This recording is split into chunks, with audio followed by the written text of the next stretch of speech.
Then from Oracle, you will have the a concurrent program that you will run to do the import. In the spreadsheet, they will be with the status pending. You can go to the spreadsheet and just press refresh.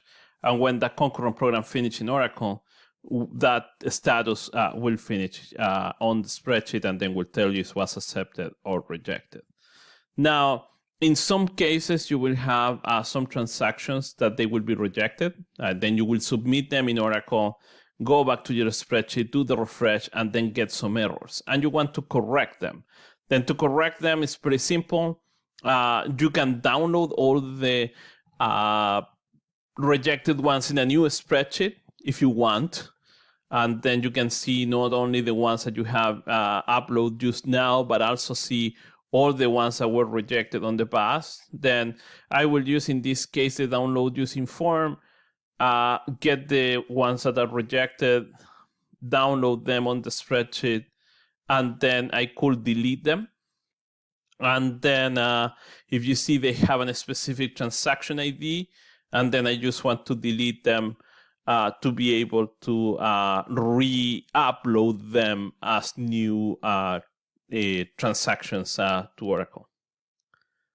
Then now they are deleted. The status will tell me that they're on the first row, and on the first column will say deleted. If I take that out, I could reuse all this data and then do it again. Now, something important when you are reusing data, like for example, in this case, I'm using the source data there.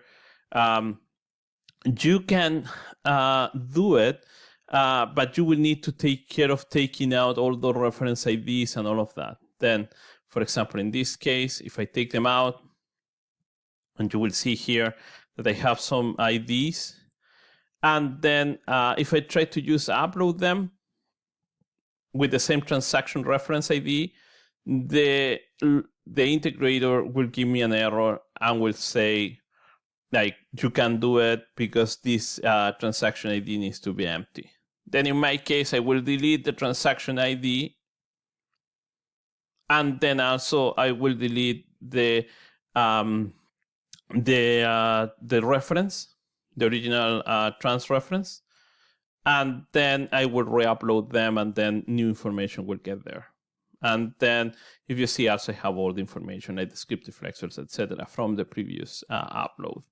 Then I just select them, and I can re-upload them with no problem. And then obviously after, I will need to run the concurrent program again to, or the schedule process again to upload them to Oracle, and then the cycle completes.